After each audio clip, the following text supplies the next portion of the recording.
A lot of people who recognize the name Alice Cooper have no idea that he's a Christian. Tell us how and when you came to the faith. You know, I'm the prodigal son, for one thing. I'm the perfect example of the prodigal son. My dad was a pastor. My grandfather was an evangelist. Actually, both my dad and my grandfather were evangelists. And my wife's father is a Baptist pastor. So I grew up in the church, and all of my friends were church kids. I had so much fun. I mean, I was in church on Sunday, Wednesday night, Friday nights. I mean, all my social life was based around kids in the church. And that was great. And it got to high school, and all of a sudden, the Beatles came out.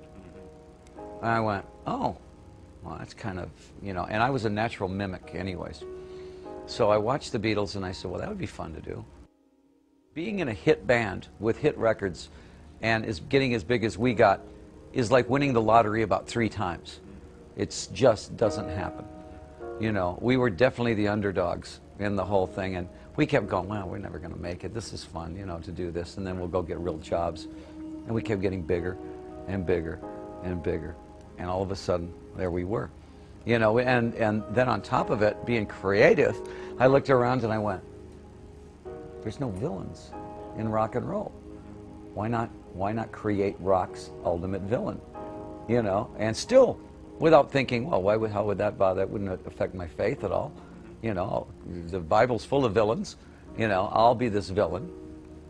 And I gave Alice his perimeter, you know, his areas where he wouldn't go past. And I still find songs that from the first albums that are totally got Christian, all kinds of Christian bywords going all the way through it, yeah. You know, because it comes out of you what's in you. Yeah, yeah. So songs like Second Coming and things like that were all pretty much always warning about Satan. Mm-hmm. Mm-hmm. That's really the core kind of message that's in the music, isn't it? It always has been. Yeah. And the weird thing was, even though my image was the most scary, I terrified TBS, I think. Yeah.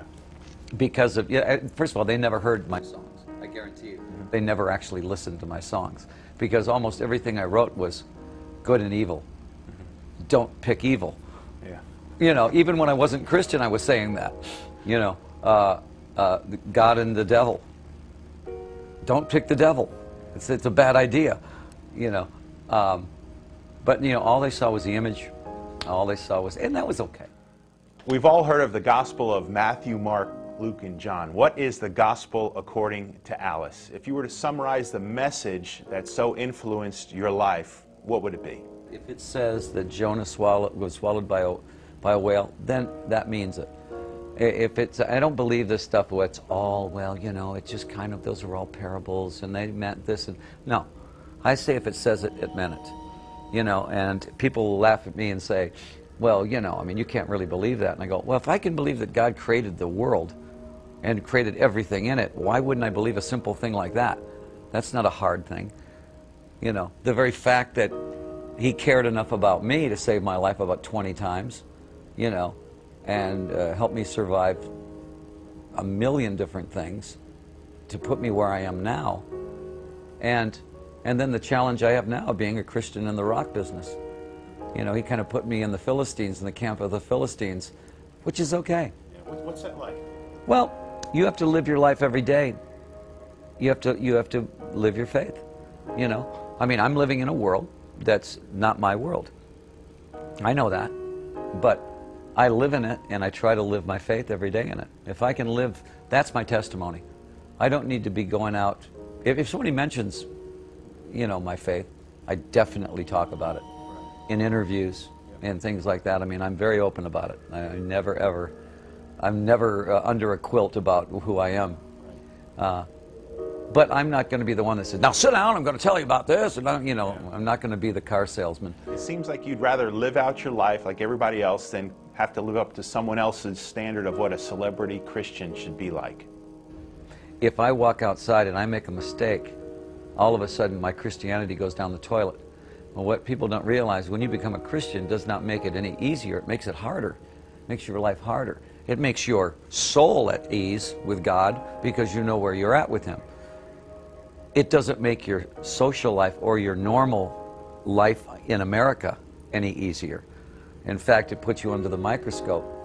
Sometimes I think that, you know, TV evangelism is one of Satan's greatest weapons. They put these guys on a pedestal, and all of a sudden they get caught with a prostitute, and every Christian I know then is under the gun. So you don't think that that's kind of set up? Yeah, I'm telling you. You know, the devil is very smart. He's not going to come out with the horns and the tail. He's going to come in as the slickest car salesman you ever saw. You know, and I've seen some pretty slick pastors on TV. Now, that's not to say they're all like that. I mean, I love Sproul. I love Stanley, Charles Stanley. There's a lot of guys there that I'll sit and I'll listen to and I'll go, okay, yeah, right on. Right. Dead on the middle. You know, I got it. But every time I hear something that goes a little left of center, you know, what? What was that? You know, too much healing on TV. I don't know about that. That's showbiz, I think. In 1995, you and your friend, Pastor Chuck Swindoll, started the Solid Rock Foundation, which has donated over $1 million so far to worthy causes worldwide. Tell us a little bit about how you made that decision and what Solid Rock is all about. I believe if you give kids a chance, they've got creative stuff going on in them all day. If they get home from school, a kid's got his books, he's 13, he's going home from school, his dad's a crack dealer, his mom is on the street somewhere, my brother and sister are both gangbangers, and this kid's going, I don't have much of a choice here, do I? Well, let's give them a choice. Let's give them a place to go where they can go learn guitar. They can learn bass. They can learn how to write lyrics. It can be vocational. They can play basketball. Yeah. They can do any of that stuff under the guidance of Christian businessmen and Christian people that don't want anything from them. Right.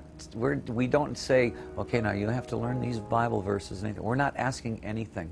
All we're there to do is to take care of them. And that's the best way to show who we are, you know. So give these kids a safe place to go. Give them some creative outlet and have counselors there.